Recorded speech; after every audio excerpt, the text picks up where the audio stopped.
After an entire month of fighting, and with both Malaya and the Philippines thrown against the ropes, the time had finally come for the final step of the Japanese advance. Now, the Dutch East Indies, the final link in their planned defensive chain across the Pacific, stood open for a Japanese attack. And as the Japanese prepared to execute one of their most bold and brilliant plans of invasion, the Malayan and Philippine fronts saw the start of strong Allied resistance. It is never too late for gifts, and the sponsor of this video, Established Titles, provides a unique way to give a present to your loved ones. Established Titles is a project based on a medieval Scottish custom of referring to the landowners as lairds, or lords and ladies in English. They allow you to buy as little as 1 square foot of dedicated land so that you can call yourself a lord or lady. Established Titles' primary goal is to provide a fun way to preserve biodiversity and woodlands, and to that end, they support charities such as One Tree Planted and Trees for the Future, planting a tree with each order. It's the best last-minute gift ever and a great way to surprise your loved ones. Get a couple pack for you and your partner where you can get adjoining plots of land. Getting this certificate will allow you to officially change your name to Lord or Lady and get it on your credit cards or plane tickets. Established Titles also provides the Kingdom of Scotland bundles with a 1611 map of Scotland made by the famous English cartographer John Speed. They have a huge New Year sale right now with up to 80% off. Support our channel and become a Lord or Lady today. Go to establishedtitles.com/kings or click the link in the description and use the code KINGS to get 10% off.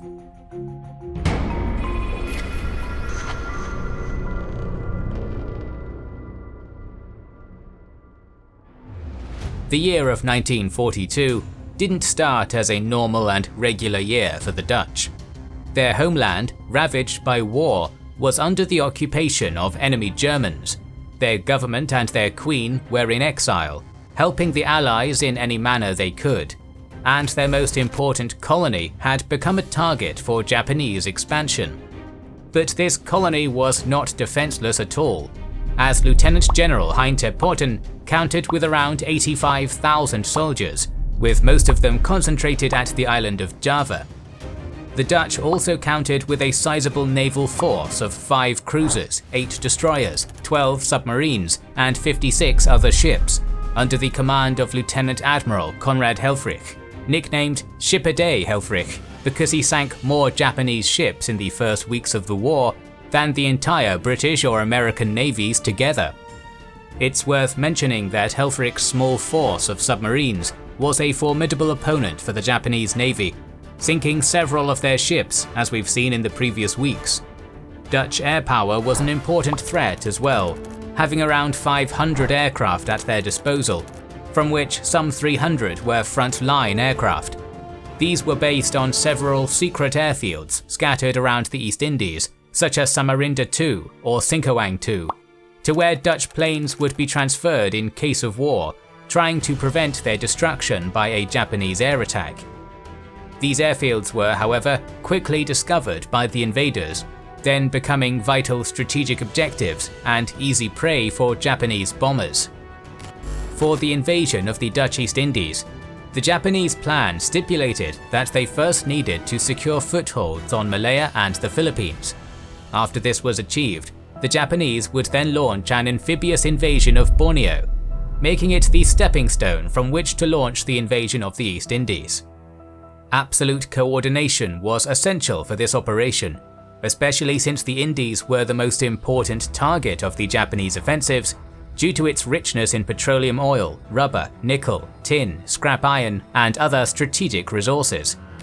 The 16th Army, under Lieutenant General Imamura Hitoshi, was appointed by the commander of the Southern Expeditionary Army Group, General Hisaichi Terauchi, to carry out the invasion of the East Indies, supported by the 3rd Air Force once their operations in Malaya had concluded. Originally, this army was composed of the 2nd Division and the Sakaguchi Detachment, which took part in the conquests of Davao and Jolo, but Tokyo had also already planned for the 38th and 48th Divisions, as well as the South Seas Detachment and many other units, to be assigned to the 16th Army, as the capture of Hong Kong, the Philippines, Malaya, Guam, and Rabaul progressed. Initially supporting the invasion of the Philippines, The 3rd Fleet of Admiral Takahashi and its 11th Air Fleet were also appointed to support the Dutch East Indies campaign. The plan for the 16th Army was to launch a series of naval invasions against key points in the Dutch East Indies, namely some of the secret airfields that we've discussed, as the Japanese would need air support from these points for their planned invasion of Java. This plan, drafted by the leading commanders of the 3rd Fleet, was very specific about where and when each unit would carry out the invasion operations. After securing Davao and Jolo, the Sekiguchi detachment would land on Tarakan Island around the 33rd day after the start of the war, then launching an invasion of Balikpapan 10 days later. Once Balikpapan was in Japanese hands, General Sekiguchi would naval invade Banjarmasin around the 53rd day, before finally landing on Bali some 16 days later. Meanwhile, after taking Hong Kong, 2 battalions of the 38th Division would assemble in Palau to seize Ambon and then attack Kupang on Timor Island, while the rest of the division would be appointed to launch the invasion of southern Sumatra. Finally, the main force of this army would execute the invasion of the island of Java. The 2nd Division would be responsible for the landings in western Java, while the 48th Division would take charge of the invasion of eastern Java. The 3rd Fleet's Sasebo force of SNLF Marines and Yokosuka force of paratroopers would also be responsible for the subsequent capture of Manado, Kandari, and Makassar in the Celebes, while also assisting in the operations against Timor. By January 3rd, with the rapid advances in the Malayan and Philippine fronts, and with the successful capture of British Borneo, the Japanese command finally felt ready to start the Dutch East Indies campaign. On January 6th, Takahashi's fleet arrived in Davao, where the Sekiguchi detachment had already concentrated. The following day, the invasion force departed Malalag Bay, heading towards Tarakan Island in Dutch Borneo. They were escorted by a fleet consisting of 9 destroyers and a light cruiser, under the command of Rear Admiral Nishimura Shoji. Meanwhile, the Dutch had a garrison of around 1,400 men in Tarakan, led by Lieutenant Colonel Simon de Waal. This force had prepared defensive positions, expecting a Japanese attack to the west, yet they were to be surprised. On January 10th, Dutch reconnaissance detected the Japanese convoy en route to Tarakan, so de Waal ordered the destruction of all oil installations on the island. He also sent some bombers to disrupt the landings, but to no avail, as by the early hours of January 11th, after the official declaration of war on the Netherlands, some SNLF Marines and Sekiguchi's main force had already landed north of the Amal River. They then marched south to the mouth of the river under a burning red sky, where they stormed and outflanked some Dutch pillboxes. A battalion of the Sekiguchi detachment also landed further south at Tanjuang Bato to capture the Linkas oil fields. This unit tried to advance through the jungle, but was slowed down by the extremely dense vegetation. Sekiguchi also lost communications with them, so the Japanese general didn't know of their whereabouts. At the same time, aided by a Japanese guide who knew the area, Sekiguchi's main force broke through the jungle and got to the north side of the Tarakan oil field by midday. As the Japanese advanced north of the Tarakan oil field, the Dutch bombarded them with artillery and mortars far from Saraba's support point. The Dutch and Japanese made several simultaneous offensives against each other, but eventually the Japanese landed a series of night raids, and Yamamoto's troops managed to capture both lines of Dutch barracks. The defenders had also lost many men, and their communications with the coastal batteries were breaking down. This left de Waal with no choice but to capitulate on the morning of January 12th. Yet without communications, some Dutch units were still fighting on. One of these units was the Karuengan Battery, which came into contact with the Japanese battalion that had lost communications around noon.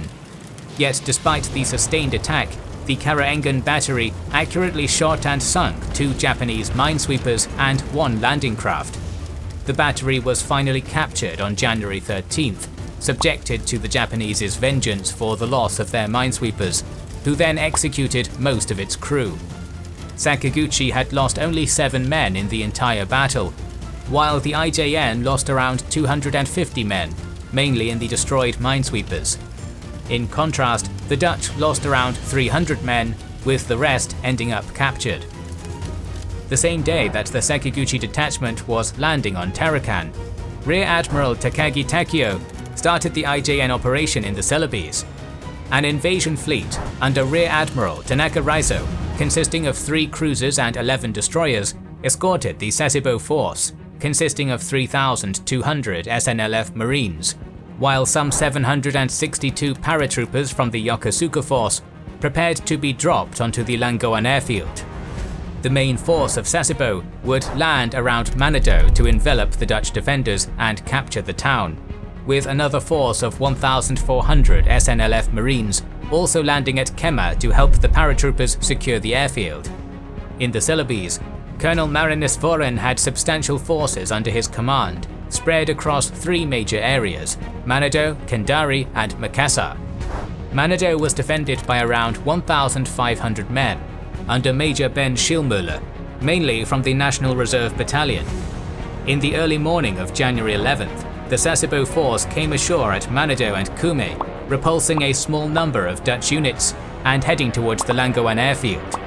A couple of hours later, the Yokosuka force was dropped on Langoan, where the paratroopers managed to completely seize the airfield. In response to the strong Japanese attack, the defenders retreated to Tinor, where they were finally crushed by the SNLF Marines by noon. With the fall of Manado, Tomohon, and Tondano, Schillmüller had decided by night to retreat with most of his forces to the west, towards Amurang, where he would commence guerrilla warfare. The following day, the Japanese parachuted a company of reinforcements to Manado. Soon all the Japanese forces made contact at Langoan and captured the city. With Schillmüller's retreat, some scattered Dutch units also started to wage guerrilla warfare, so the Dutch formed in total 5 guerrilla groups operating separately. This paratroop operation at Manado was the first ever carried out by Japanese forces, and it was a complete success. The Sasebo force would finally remain in Manado until January 16th to carry out mopping up operations, although most of the guerrilla groups would manage to escape them. The successful capture of Tarakan and Manado signified the start of the Dutch East Indies campaign, and this was something that deeply concerned the ABDA command. Yet this week, the Allies had their hands already full in some other regions. In the Philippines, for instance, fighting started in the Abacay Line back on January 9th, when General Homa sent the 65th Independent Mixed Brigade and the 7th Tank Regiment to push south on the East Road and break through the 2nd Corps' positions. Facing the Japanese attack were General Parker's 41st and 51st Divisions, as well as the elite 57th Regiment of Philippine Scouts. These defenders quickly rushed to rain heavy artillery fire over the Japanese advance, inflicting heavy casualties on the enemy. At the same time, the Japanese 122nd Regiment moved west towards the 1st Corps area and captured the town of Olongapo. The following day, the main attack began against the Abacay Line as the Japanese forces advanced upon the western sector of the line. To bolster the morale of his troops, General MacArthur himself decided to visit the front lines, although this would be his only trip to Bataan during the battle. Despite the progress of the Japanese advance, the heavy bombardment carried out by the American defenders forced Lieutenant General Nara Akira of the 65th Independent Mixed Brigade to push his forces further west. On the night of January 11th, the first Japanese units started to cross the Calagueman River against the positions of the 57th Regiment. The Philippine Scouts resisted attack after attack from Nara's forces, executing well-planned counterattacks that always managed to regain most of the lost territory. Parker also saw the difficult situation in which his troops were, and so he decided to reinforce them with his reserves.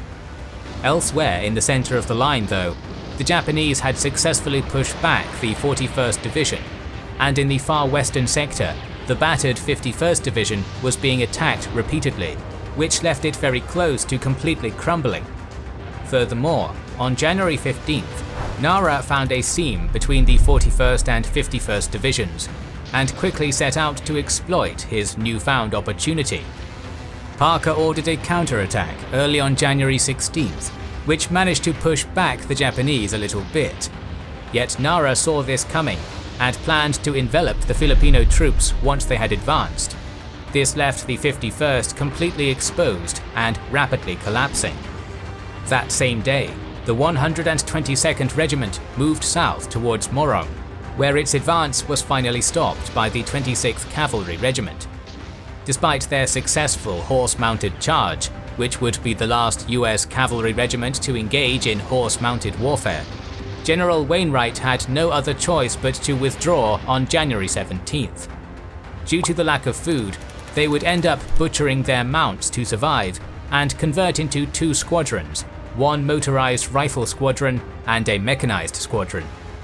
Back on the Abuquay line, MacArthur sent the Philippine Division and his last reserves to plug the gap left by the 51st Division. If this position fell, then his entire main battle position might disintegrate in the blink of an eye. But would the Americans be successful? We'll have to wait until next week to see. For now, we turn to Malaya, where the Indian defenders were still retreating towards Johor to establish new defensive positions. The 8th Australian Division of General Bennett had already moved to the area around Segamat, and they would be joined by the 9th Indian Division and the recently arrived 45th Brigade to form West Force under the command of Bennett himself. Their task was to stop the Japanese advance at Johor, while at the same time giving the Indian forces enough time to rest and replenish. Meanwhile, General Yamashita planned to threaten the British defence by landing a strong force at Endau on the southeastern coast of Malaya. He also wanted to give his tired 5th Division enough time to rest at Seremban, while maintaining the Imperial Guards Division's advance along the coast.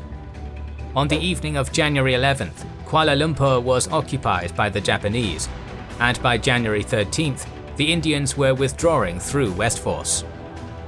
The following day, the Australians were planning to execute an ambush led by Lieutenant Colonel Frederick Blackjack Galligan west of the Gemas to finally stop the Japanese momentum. Bennett had placed his Australian brigades on the expected main area of Japanese advance, supported by anti-tank units and 4 artillery regiments. On the afternoon of January 14th, an advance unit of the 5th Division fell into the trap. As a result, the Japanese suffered heavy casualties and were forced to retreat. Yet despite the success of the Australian ambush, by dawn on the next day, the Imperial Guards Division of Lieutenant General Nishimura Takuma was approaching the Moa area on the coast, which was protected by the 45th Brigade. Nishimura sent 1 battalion through the Moa River to flank both the town and the Indian defenders, while his main force was advancing from the north. On the night of January 15th, Japanese soldiers landed on the south bank of the river, facing almost no resistance, and by January 16th, they had outflanked and routed an entire Indian company. The remaining Indian defenders were then cut off and captured by Nishimura's forces, who then continued upstream towards the town of Moa. Australian artillery managed to stop their advance there, but some Japanese soldiers had already crossed the river and were decimating the remaining Indian defenders. By night, the 45th Brigade had been virtually destroyed, and both Moa and its harbour had fallen into Japanese hands. Australian forces at Gemas had also been attacked by the Japanese on January 15th, repulsing 3 attacks before finally being flanked and forced to retreat by the 17th. The loss of Gemas had deprived the Australians of much equipment, while the fall of Moa had left a critical hole in the communications of West Force. The Allied command knew that they needed to hold the Japanese advance there if they wanted to have a real chance at holding Johor. Back on January 13th, the British had received their second reinforcement, the 53rd Brigade of the still coming 18th British Division. This brigade didn't have sufficient time for recuperating after being at sea for 11 weeks, yet General Percival decided to send it anyway to stop the Japanese at Moa. This was a critical point in the battle and in the defense of Malaya, but this is also the end of the week, so we have to leave you here for now. Next week we're going to talk about the continuation of the battles at Abbey and Muar, as well as the invasions of New Britain and Balikpapan. Once again, thanks to Established Titles for sponsoring this video. Established Titles is a perfect last-minute gift for you or your loved ones. It allows you to buy a small plot of land in Scotland and become a lady or a lord as a result. In return, Established Titles plants a tree to protect the pristine forests of our planet. Support our channel and buy yourself a small plot of land in Scotland. They have a huge New Year sale right now with up to 80% off. Go to establishedtitles.com/kings or click the link in the description and use the code KINGS to get 10% off. Please consider liking, commenting and sharing, it helps immensely. Our videos would be impossible without our kind patrons and YouTube channel members, whose ranks you can join via the links in the description to know our schedule, get early access to our videos, access our Discord and much more. This is the Kings and Generals channel, and we will catch you on the next one.